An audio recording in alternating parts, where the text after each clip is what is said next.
네, 안녕하세요. 이번에 음성인식 스피커 누구의 보이스 UX를 맡은 박서준 매니저입니다. 많이 오셨네요. 너무 반갑고요. 감사드리고, 그 음성인식 스피커에 대한 보이스 UX를 우리가 어떻게 설계했는지 아주 간략하게 좀 말씀을 드릴게요. 그래서 지금 사실은 이게 UX 디자인이잖아요. 그래서 사실은 이런 식의 어떠한 디자인 설계 요소들이 있는데 명령을 이렇게 내리겠죠. 뭐 레베카 우리 팀장님께서 아까 팅커벨로 해달라고 하셨는데 팅커벨 뭐 알람 설정해줘 이렇게 하게 되면은 몇 시로 설정을 할까요? 그 오전 7시 이런 식으로 되는 거잖아요. 그래서 저희는 사실 이러한 자연스러운 UX가 저희 입장에서 볼 때는 이런 UX 디자인의 엘리멘트로 나눠져요. 그래서 명령을 어떻게 할 것인가. 그래 뭐 소위 문법이라고 하죠. 그래서 알람이란 서비스에 대해서 설정해줘. 그 서비스에 대해서 기능을 해줘. 라고 명령을 내리면은 프롬프트 문구라고 합니다. 저희 시스템에서, 저희 스피커에서 어떤 대사가 나가야 되는가. 이제 그게 몇 시로 설정해 드릴까요? 근데 말은 그런데 사실 이게 톤의 매너가 있잖아요. 몇 시로 설정해 드릴까요? 이런 인토네이션이 있고 또 스트레스 강세 이런 것들이 있거든요. 그래서 이런 것도 사실 설계를 해야 됩니다.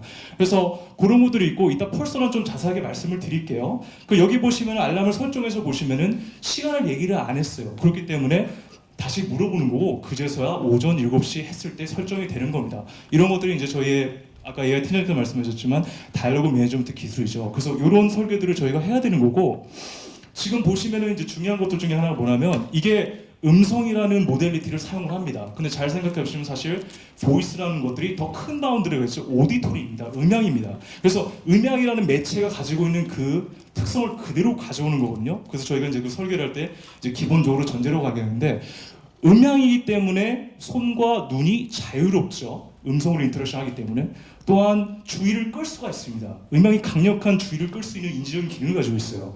또한 감성과 감정을 담을 수 있는 아주 강력한 매체에 해당하고요. 반면에 단점도 가지고 있죠. 그 음성 아시다시피 음성이라는 정보가 들어가게 되면은 이제 감각 기억, 뭐 작업 기억 이렇게 갖고 있다가 저희가 되뇌이면서 리허설을 하지 않게 되면 정보가 빠져나갑니다. 그래서 저희도 정보 설계를 할 때 많은 것들을 저희가 스피커를 통해서 전달할 수가 없어요. 그래서 나름대로 가이드라인을 정하고 어떤 정보가 가장 우선순위가 중요할까를 먼저 정한 다음에 그 다음에 디자인을 했습니다. 인터페어스가 되죠. 제가 가족들이 여러 개 있는데 막 여기서 소곤소곤 하는데 제가 저희 누구 스피커한테 말을 할 수가 없잖아요. 그런 것도 고려해야 되는 거. 그 다음에 프라이버시가 당연히 있죠. 제가 하는 말들과 또 시스템이 말하는 것들은 거기 있는 사람들이 다 듣게 됩니다. 그래서 프라이버시 이슈가 또 있고요. 이런 단점들이 또 있습니다. 자, 보이스 퍼스널 말씀을 드리겠습니다. 이건 제가 굉장히 중요하게 생각하는 부분인데요. 자, 음성을 듣게 되면은 그 음성이 싹 들어와가지고 그 음성으로 촉발되는 나름의 캐릭터와 인상에 대해서 형성하게 돼 있어요. 이거는 저항할 수 없는 겁니다. 우리가 선언적으로 태어날 때부터 갖고 있는데 이게 심리학적으로 오토매틱 인퍼런스입니다. 자동적으로 추론이 되어 있어요. 음성을 듣게 되면은 캐릭터를 만듭니다. 그래서 그거는 인발런트리 불수의적이고요. 그 다음에 무의식 레벨에서 이루어지면서 아주 빠르게 진행이 돼요. 자, 그래서 이제 음성을 듣게 되면은 뭘 형성하게 되냐면 이 사람의 나이, 이 사람이 얼마나 잘 사는가, 교육 정도는 얼마나 되는가, 이 사람이 친절한가, 이 사람이 얼마나 능력이 있는가, 프렌들리한가 이런 것들을 이미지를 형성하게 됩니다. 그래서 요거는 제가 한 말이 아니에요. 사회 언어학자들이 말하기에 뭐 ARS 시스템, 로봇 시스템, 음성지 스피커 이러한 보이스 UI를 갖고 있는 거는 반드시 성격을 가지고 있어요. 퍼스널을 가지고 있습니다. 그래서 결정은 두 가지 중에 하나예요. 아무 생각 없이 그냥 좋은 음성을 쓰거나 아니면 어차피 사용자가 퍼스널을 형성하게 될 거라면 미리 디파인드 된 퍼스널을 정하고 거기에 맞는 성우를 잡아야 됩니다. 그래서 저희는 이거를 그 과제 초기부터 염두에 둬가지고 이 퍼스널한 것들이 SKT라는 브랜드를 투자할 수 있고 저희의 서비스와 제품의 이미지를 투자하는 거기 때문에 많은 고민을 했어요. 저희 폴서너는 그래서 단순히 좋은 목소리가 아니라 미리 정의된 20대 후반에 차분하면서도 다정다감한 친절한 비서 이 컨셉을 잡고 거기에 준해서 모든 디자인을 진행을 했습니다. 자, 그러면 제가 원했던 게 한 가지가 있어요. 우리 스피커가 나갔을 때 저는 다 필요 없고 호감을 주는 목소리 하나 남겨보자 이렇게 생각했습니다. 매력적인 목소리. 자, 그러면 호감을 주는 목소리 너무 추상적이잖아요. 저희 성우분한테 호감을 주는 목소리 해주세요 이렇게 하면 안 되잖아요. 그래서 많은 고민을 했습니다. 그래서 이쪽에 연구 분야가 좀 있어요. 그래서 지금 리터처 중에 제가 하나만 말씀을 드리면 많은 그 피험자들을 데리고 여러 가지 목소리를 들려줍니다. 들려주면서 이거에 대한 호감도를 말씀해 보세요. 그 다음에 이 목소리는 어떤 특징을 갖고 있습니까? 뭐 친절합니까? 섹시합니까? 매력적입니까? 공격적입니까? 역량이 있어 보입니까? 라고 물어봐요. 그랬더니 호감을 주는 목소리와 그 다음에 진실한 목소리 그리고 따뜻한 목소리가 통계적으로 유의미한 상관성을 강력한 지표가 되고 있어요. 그래서 그 얘기는 무슨 얘기냐면 호감을 주려는 목소리가 진실성을 갖고 있어야 되고 따뜻함을 갖고 있어야 되는 얘기예요. 근데 여전히 이것도 추상적입니다. 제가 성우한테 가가지고 진실한 목소리로 녹음해주세요, 따뜻한 목소리로 녹음해주세요, 안 됩니다. 그래서 요거는 저희가 목표하는 경험에 해당하는 거고, 이 경험이 실제로 operational definition, 실행 예시가 될 수 있는, 정의가 될 수 있는 이렇게 바꿔줘야 됩니다. 진실성은 다른 게 아닙니다. 저희가 성우를 선정할 때 이 폴선을 먼저 정한 다음에 그 음색이 가능한 성우를 먼저 잡았어요. 그리고 이 편안한 목소리가 뭐냐면 저희 이 성우가 계속 일을 하신 저희 디자이너분이 있는데 이 음성 스피커 갖다 보여줍니다. 아, 이거는 백내 환경에서 사용할 스피커고요. 사용자가 이렇게 이해를 할 때 이렇게 말을 하게 됩니다. 이거에 대해서 성우분이 이해를 해야 돼요. 인 캐릭터가 되셔야 돼요. 그래야지 그걸 이해를 하고 진심된 목소리가 나오는 겁니다. 그래서 저희는 이렇게 디자인했고요.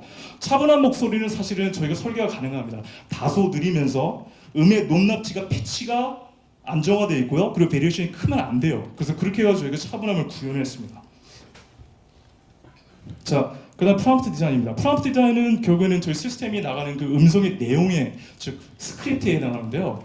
그 아까 말씀드린 것처럼 저희 캐릭터 이미지를 만들기 위해서는 그 정합성, UX 용어죠. 굉장히 중요한 용어인데 성우가 가지고 있는 보이스 캐릭터, 그 다음에 그 말의 내용, 프롬프트 스크립트에 해당하죠. 그 다음에 그 말을 어떻게 말을 하는가, 톤 앤 매너가 세 가지가 손을 잡고 가야 됩니다. 여기서 하나라도 깨지면은 그러면 인상 형성이 안 돼요. 하나의 캐릭터로 안 남아요. 그러면 다중이가 되는 거죠. 아, 누구 스피커가 무슨 뭔지 모르겠어. 이렇게 되는 거예요. 그래서 요 세 가지가 한 일관성을 가지고 갈 수 있도록 저희가 노력을 했고요. 자, 이거는 뭐 여러분도 다 갖고 계신 거예요. 지금 말의 내용하고 그 다음에 말이 갖고 있는 그 감성 있잖아요. 그게 달라지잖아요. 그럼 대번의 거짓말을 느낍니다. 이건 저희 무의식적으로 편집되어 있는 거예요. 그래서 저희가 스피커가 그 명령의식을 잘 못하면은 죄송합니다 다시 말씀을 이렇게 하잖아요. 저희는 정말 죄송한 거예요. 그래서 말의 내용과 그 다음에 말의 감성이 일치될 수 있도록 저희가 했고요. 자, 저희의 감성적인 방향성을 좀 말씀을 드리겠습니다. 여러 가지 디바이스를 봤어요. 또 여러 가지 개인 그 어시스턴트를 봤어요. 아마존 에코 좀 사용하시죠? 저도 나오자마자 사고 그 다음에 뭐 미국 사람들이 어떻게 하나 사용 뭐 블로그 다 봤는데 다소 감성이 묘하죠. 그 감성이라는 거는, 감정이라는 거는 감정심력에서 보통 뭐 해피하네, 서프라이즈하네, 새드하네 얘기하는데 크게 보면은 베일런스라고 감성의 방향성이 있고 그 다음에 어라우스라고 각성의 정도가 있습니다. 그게 기본적인 기저에 나오는 건데 아마존 에코는 각성 레벨이 사실 좀 너해요. 사실 좀 심심하죠. 뭐 차갑다 그거는 좀 표현이 틀리지만 다소 너하죠. 콜타나 지금 많이 나죠. 근데 제가 처음에 사용했을 때는 Hi, how can I help you? 막 이럽니다. 팍 뜹니다. 그래서 좀 과해요. 과해가지고 저희 누구 스피커는 사실 그래도 한국에서 하는 서비스지 않습니까? 차분하면서도 나름대로 다장다감해야겠다 해가지고 이 정도 레벨에 맞췄습니다. 근데 서비스와 상용구는 또 달라요. 상용구는 안녕 반가워 뭐 너 여자친구 있어 남친구 있어 이런 얘기 하는 것들이잖아요. 그런 것들은 감성을 입히되 저희 서비스에 해당하는 것들 알람 설정해줘, 메시오 알람 설정했어, 이거는 튀면 안 되잖아요. 그래서 이런 것들은 다소 낮추되 이 폭에 있어서는 한정을 짓고 여기서 운신할 수 있도록 그렇게 디자인했습니다. 자, 비서죠. 이게 저희가 그 디자인을 하다 보니까 말을 하나하나 조심스럽게 스크립트를 써야 되는데 저 관계성을 설정 안 하면 쓸 수가 없습니다. 당장 사용자를 어떻게 부를 거예요? 당신이라고 부를 거예요? 주인님을 부를 거예요? 관계성을 정해야 됩니다. 그래서 저희 아까 퍼스널 맞추면 친절한 비서인데 이것도 아다르고 어다르고 비서 같은 친구가 아니에요. 여전히 비서, 메인 펑션은 도와주는 거예요. 그러면서도 좀 친절한 비서이면서도 그 사용자는 소비자는 비서가 도와주는 사용자에 해당하는 거죠. 그 관계성이 있고 저희가 비서에 대해서 많은 공부를 했어요. 이거 어떻게 가져가야 될까? 비서라는 특질들이 있죠. 정확성, 능동성, 침착성, 친절함 이런 것도 우리가 그대로 가져가고요. 그러면서 남은 대로 네거티브한 것들, 사무적이면서 너무 격식을 차리는 것들은 저희가 빼냈습니다. 이런 식으로 저희가 퍼스널 설계를 했고요. 자, 이거는 말씀드린 부분이고 요건 좀 빨리 넘어갈게요. 자, 음성이란 모델리티 기능인데 인지적인 부분이 굉장히 중요합니다. 아까 말씀드린 것처럼 많은 정보를 보낼 수는 없고요. 이게 저희 초기 날씨 알려줘 했을 때 나오는 시나리오인데 많이 바뀌었습니다. 지금 보시면 정보가 너무 많아요. 많아가지고 이 중에서 어떤 정보가 더 중요할까 우선순위를 시킨 다음에 거기에 준해서 순서대로 말하는 걸 바꿨습니다. 그래서 이 내용을 좀 넘어가고 그 다음에 피드백도 중요하죠. 지금 이런 음성식 스피커는 자, 이 핸드폰 같은 경우는 저희가 터치를 하죠. 피드백이 바로 나와요. 다이렉트 매니플레이션이 되기 때문에 피드백 문제가 없습니다. 음성 같은 경우는 말한 다음에 얘가 제대로 명령 인식을 했는지 결과가 제대로 나오는지 사용자의 그 통제감을 잃게 되는 것에서 엄청난 공포감을 가지고 있어요. 그래서 저희는 나름대로 피드백에 대한 원리 원칙을 세워놓고 그렇게 얘기를 합니다. 이거 같은 경우는 지금 보시면 뭐뭐 들려줘 했을 때 로그인이 안 된 상태예요. 그랬을 때 자, 미리 듣기만 가능한 상태입니다. 1번 왜 그랬는지 로그인 안 하셨어요. 2번 자, 로그인 하기 위해서는 누구 앱에 가셔야 됩니다. 이 세 가지 원칙에 준해서 프롬프트 문구를 다 설정을 했습니다. 자, 마지막으로 좀 인터랙션 스트래티지를 보실게요. 자, 이 부분은 제가 지금 과제 초반으로 다시 가라 그러면 저는 이거 똑같이 할 겁니다. 음성인식 스피커 같은 경우는 이 디바이스가 새로운 것이기 때문에 사용자들이 이거를 어떻게 사용해야 될지 잘 몰라요. 그러니까 저희 표현으로 멘탈 모델이 형성이 안 돼 있어요. 그렇다 보니까 저희 UX 디자이너를 해야 되는 게 뭐냐면 이런 디바이스, 음성인식 스피커에 대해서 처음에 어떻게 받아들이고 어떻게 명령해야 될까 연구를 해야 됩니다. 그래서 저희는 초기 프로토타입부터 저희 앱으로 먼저 나왔죠. 이걸 가지고 바로 사용자를 만났습니다. 2016년 대한민국 국민들이 도대체 어떻게 발언을 할 것인가? 어떤 언어 행태를 가지고 있을까? 예를 들어서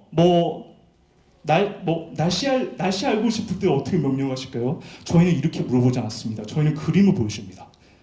왜냐하면 제가 그렇게 물어보면 벌써 언어적으로 오염이 돼버려요. 그걸 알고 싶은 게 아니거든요. 그래서 이게 작동할 때 어떻게 돼요? 그럼 사용자들이 알람 설정해줘, 뭐 해줘 이렇게 하겠죠. 그렇게 알아보는 이유도 마찬가지고요. 그래서 이런 식의 사용성 테스트라고 하죠. 유저빌드 테스트를 통해서 저희가 발화문을 했고요. 좀 시간이 없으니까 동영상은 넘어갈게요. 그래서 이게 예를 들어서 저희 발화문을 어떻게 처음에 잡았는가, 사용자가 어떻게 말할지를 어떻게 연구를 했는가라는 부분인데, 자, 요 작은 실선에 해당하는 부분들이 저희가 인식하는 기능이에요. 발화문이에요. 요 것들이 실제 사용하는 사용자들이 말하는 그런 언어 행태예요. 이렇게 넓혀가야겠죠. 그래서 지금 이 순간에도 데이터 들어온 거 보면서 저희가 넓혀나가고 있습니다. 근데 제가 여기 젊으신 분도 굉장히 많은데 처음에 갔을 때 이렇게 설계해서 갔어요. 그래서 테스트를 해봤더니 그렇게 말 안 하더라고요. 요즘 젊은이들은 20대 요즘 핫한 음악 들어줘 이렇게 얘기해요. 그래가지고 이제 그렇게 실제로 말하는 것들이 의미가 선명하다면 핫한 음악 틀어줘, 뜨는 노래 틀어주는 얘기잖아요. 그런 것들은 저희가 이렇게 넓혀나가고요. 반면에 제가 테스트를 해봤더니 사용자들이 나 요즘 심심해 막 이렇게 말씀하시는 분들이 있어요. 그분은 그 상황에서 음악을 듣고 싶다라는 의도로 갖고 있을지는 모르지만 사실 그거는 다른 경우가 될 수도 있잖아요. 이런 것들은 저희가 아직은 할 수가 없는 것들입니다. 그래서 이렇게 사용자가 실제 말하는 발화들을 넓혀나가는 과정이 필요하고요. 반면에 그것만 있으면 안 되고 사실 또 좁혀나가는 과정도 필요하죠. 무슨 얘기냐면 저희가 이만큼 지원하게 되면은 사용자로 하여금 저희가 지원하는 걸로 발화할 수 있도록 명령을 내릴 수 있도록 가이드를 줄 필요 있어요. 자, 제가 조심스럽게 가이드라는 표현을 썼습니다. 학습이 아니에요. 사용자의 언어 행태는 학습시킬 수 없습니다. 그래서 그걸 할 수 있는 방법은 뭐냐면 여러 가지를 고민했는데 이런 식의 쇼트 인스트럭션입니다. 이거 디자인하는 분 저기 계시는데 자, 작은 인스트럭션을 만들어가지고 어차피 이 디바이스는 처음 나온 디바이스잖아요. 한번 보면서 해보는 거죠. 매뉴얼이 아닙니다. 두꺼운 매뉴얼이 아니고 저희 원장님이 냉장고를 딱 붙일 수 있는 때 이런 말씀 많이 하시는데 작은 인스트럭션을 만들어서 그걸 사용자가 해보고 요렇게 하니까 되더라. 그러면서 본인이 할 수 있는 것들을 그 기준을 가지고 말을 할 수 있도록 서서히 유도해 나가는 그런 디자인을 했습니다. 네, 이상입니다. 네, 감사합니다.